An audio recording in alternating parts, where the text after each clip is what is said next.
तो चलिए बढ़ते हैं आज की कहानी की ओर। दोस्तों, आज तक दुनिया भर में ऐसी ऐसी बहुत घटनाएं घटी हैं जिनका नाम सुनकर भी किसी किसी को घबराहट होती है, लेकिन उनमें कुछ हॉरर स्टोरीज इस तरह की घटती हैं जिन पर विश्वास करना आम लोगों के लिए आसान नहीं होता। आज की कहानी में हम ऐसे ही उलझी हुई एक रहस्यमय कहानी बताने जा रहे हैं जो कि इतनी रहस्यमय है कि आपको सोचने पर मजबूर कर देगी। क्या वास्तव में ऐसा हो सकता है? दोस्तों, कहा जाता है कि सपनों की नगरी मुंबई खासकर अपनी सुंदरता के लिए काफी मशहूर है, लेकिन सुंदरता से हटकर कुछ चीज ऐसी होती हैं जो वास्तव में काफी भयानक होने के साथ साथ अजीब होती हैं। दोस्तों, एक कहानी भी मुंबई से सटे हुए एक छोटे से गांव की है। आज भी इस गांव का नाम आता है तो लोगों की रूह कपकपा जाती है। तो आइए जानते हैं कि आखिर ये कौन सा गांव है और यहाँ पर ऐसा क्या होता है कि लोग रात होते ही दहशत महसूस करते हैं। दोस्तों, मेरा नाम विजयपाल सिंह है और ये घटना उन दिनों की है जब मैं गांव के अलग अलग बगीचों में फल फ्रूट तोड़ने के लिए जाया करता था। एक दिन मैं अपने कुछ दोस्तों के साथ यही सब करने के लिए गांव के बाहरी बगीचे की तरफ गया था और जब हम अपने घर से निकले थे तो हमें शाम के 7 बज चुके थे। जैसे जैसे समय बीतता गया तो वैसे वैसे मुझे थोड़ी चिंता होने लगी, क्योंकि मुझे भी थोड़ा जल्दी घर के लिए निकलना था। वो क्या था कि स्थानीय लोग गांव के बारे में कुछ बेतुकी बातों को लेकर बैठे हुए थे, जिससे तो यही लगता था कि इस गांव में भूत पिशाच होना एक आम चीज है। मगर मैं इन चीजों पर कुछ खास विश्वास नहीं करता था, पर फिर भी अपने घर वालों की बातों को ना मानना मेरे ऊपर कभी भी भारी पड़ सकता था। इसलिए जैसे जैसे शाम होती जा रही थी तो वैसे वैसे मेरे सारे के सारे दोस्त वहां से निकलते जा रहे थे, लेकिन मेरा एक दोस्त जिसका नाम महिपाल था वो इन सभी चीजों पर बिल्कुल भी विश्वास नहीं करता था। इसलिए उसने मुझे धीमे से स्वर में कहा, देख भाई, चिंता करने की कोई जरूरत नहीं है, हम थोड़ी देर के बाद यहाँ से निकल जाएंगे और चलते वक्त राजू पुचके वाले के पास जाकर कुछ खाकर चलेंगे, पर पहले हमारे इन बेवकूफ दोस्तों को जाने दे। अब इतना बोलकर हम दोनों फिर से उस बगीचे में घूमने लगे। हमें डर था कि कहीं उस बगीचे का मालिक हमें डांट न लगा दे, क्योंकि हम चोरी चुपके ही इस बगीचे के अंदर घूम रहे थे। फिर थोड़ी देर के बाद जब सूरज पूरी तरह से आसमान से गायब हो गया तब मेरे दोस्त ने कहा, चल भाई, अब हमें भी निकलना चाहिए। फिर जब हमने देखा कि हमारे सारे दोस्त यहाँ से निकल चुके थे तो उसके बाद में और मेरा दोस्त हम दोनों वहां से निकले और सीधा उस राजू पुचके वाले के पास पहुंच गए। पर जैसे हम वहां पर पहुंचे तो हमने देखा कि हमें वहां पर पहले से कुछ लोग नजर आ रहे थे। ऐसे में हमारी बारी आना थोड़ी मुश्किल था, जिस वजह से हम दोनों वहीं पर बैठकर थोड़ी देर मोबाइल चलाने लगे। अब थोड़ा वक्त बीत गया और अब अंधेरा भी पूरी तरह से छा चुका था, लेकिन अच्छी बात यह थी कि वहां की पूरी भीड़ अब निपट चुकी थी और अब हमारी बारी भी आ गई। तभी हम दोनों ने थोड़ा गपशप किया और फिर वहां से निकल पड़े।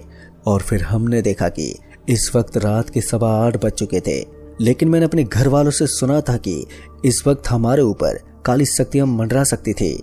लेकिन जब मुझे ये लगा कि मुझे इन चीजों के ऊपर ज्यादा ध्यान नहीं देना चाहिए तो मैं एक लंबी सांस खींचकर अपने दोस्त के साथ साथ चलने लगा। अब हम दोनों राजू पुचके वाले से होकर लगभग 200 मीटर आगे आ चुके थे।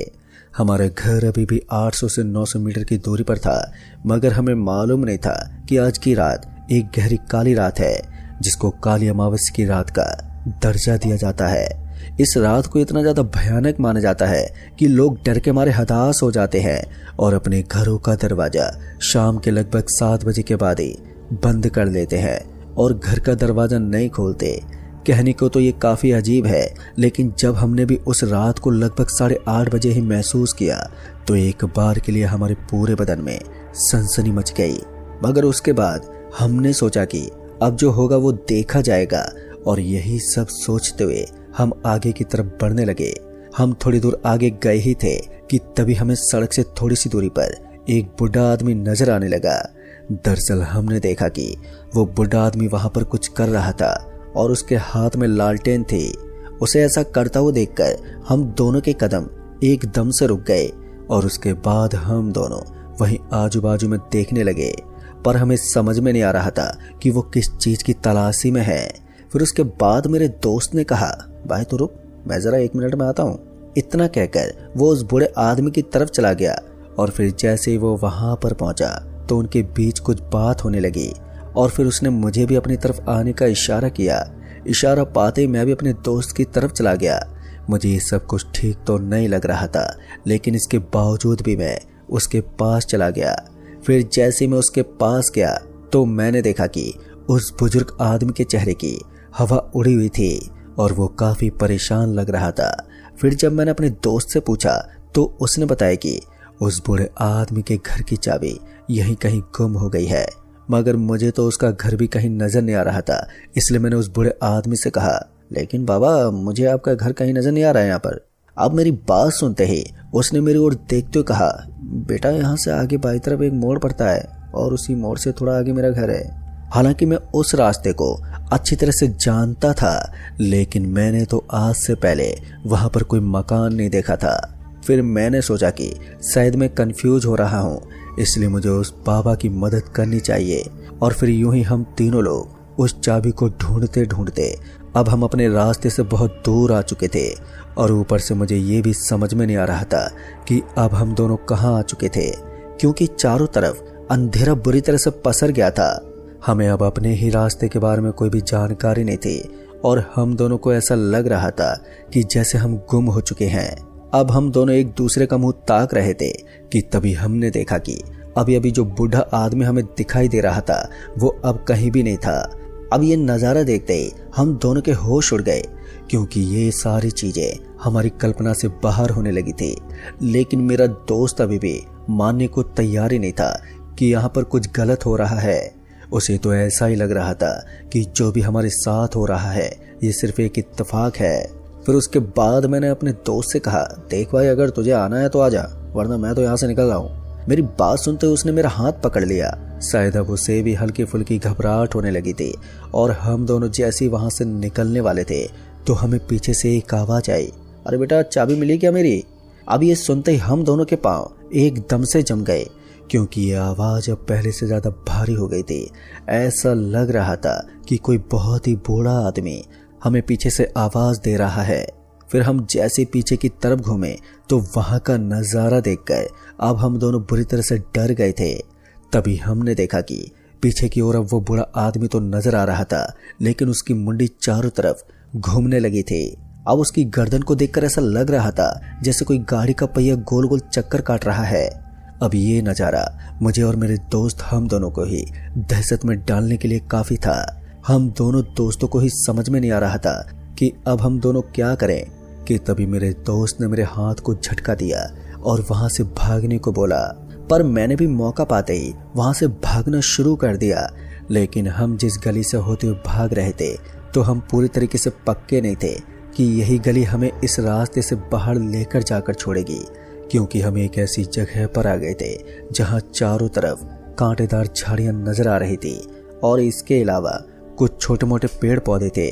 ऐसा लग रहा था कि कोई ये छोटा सा जंगल है जिसके अंदर पेड़ पौधे ज्यादा नहीं है, लेकिन सन्नाटा इस जंगल से भी ज्यादा था। हम दोनों की सांसें लेने की आवाज भी हम दोनों को सुनाई दे सकती थी। लेकिन वो कहते हैं ना, भगवान जब एक रास्ता बंद कर देता है तो दूसरा रास्ता अपने आप ही खोल देता है। पर जैसे जैसे हमारे पांव उस रास्ते की तरफ बढ़ते जा रहे थे तो वैसे वैसे हमें सामने की तरफ एक कुआं नजर आने लगा और उस कुएं के बगल में एक बोर्ड लगा हुआ था और उसके ऊपर लिखा हुआ था एग्जिट। और इस नाम को देखते हमें लगा कि शायद यहाँ से निकलने का यही रास्ता है। लेकिन दूसरा मन ये भी बोल रहा था कि अगर हमने इसके अंदर छलांग लगा दी तो फिर हम दोनों की मौत हो सकती थी।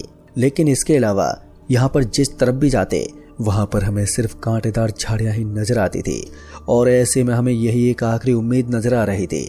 और जैसे मैंने और मेरे दोस्त ने उस कुएं के अंदर झांकते हुए देखा तो मैंने पाया कि उसके अंदर कुछ सीढ़ियां बनी हुई थी और उन सीढ़ियों से उतरते हुए हम नीचे की तरफ जा सकते थे। फिर हमने ऐसा ही किया, हमने धीरे धीरे उन सीढ़ियों से नीचे उतरना शुरू कर दिया और फिर हम दोनों उस कुएं के अंदर चलते जा रहे थे। फिर थोड़ी देर तो हमें काफी ठीक लग रहा था, लेकिन जैसे जैसे हम उस कुएं के अंदर जा रहे थे तो वैसे वैसे हमें अजीब अजीब आवाजें आ रही थी और ऐसा लग रहा था कि हम किसी ऐसी दुनिया में आ गए हैं जहां पर कुछ अजीब आवाजों का राज चलता था। लेकिन हमें इन चीजों की कोई परवाह नहीं थी, बस हमें किसी भी तरह से इस भयानक जगह से निकलना था।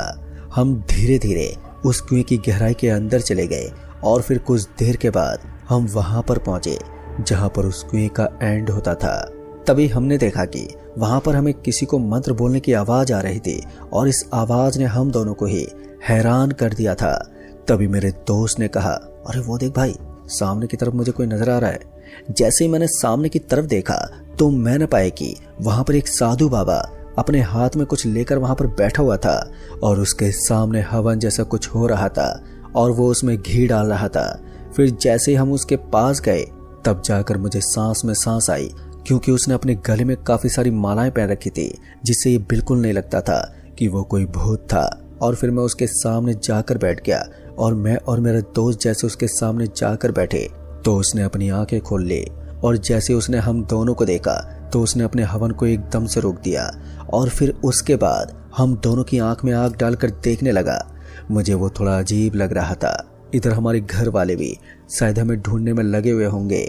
मैंने उस साधु बाबा के सामने हाथ जोड़ते हुए उससे मदद की गुहार लगाई और मेरी मदद की गुहार को सुनकर शायद वो साधु बाबा भी पिघल गया था।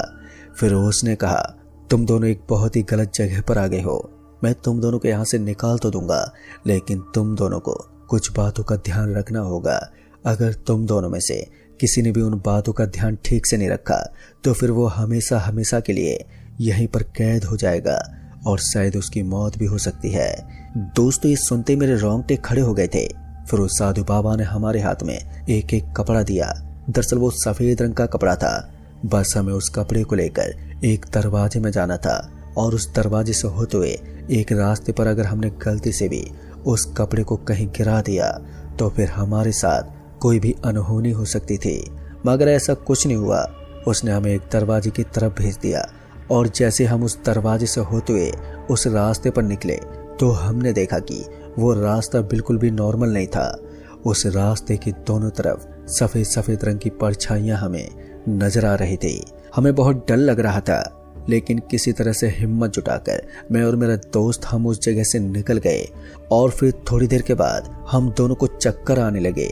ऐसा लग रहा था जैसे कि हम दोनों आसमान से नीचे गिर रहे हैं। फिर थोड़ी देर के बाद जब हमारी आंख ठीक से खुली तो हमने देखा कि हम वापस से उसी जगह पर आ गए थे जहां पर हमें वो बुजुर्ग आदमी मिला था।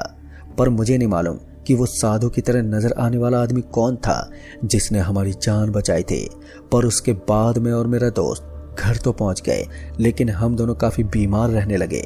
फिर थोड़े दिनों के बाद एक साधु से हम दोनों के ऊपर झाड़ फूक करवाया गया। तब कहीं जाकर हम दोनों ठीक ठाक महसूस करने लगे।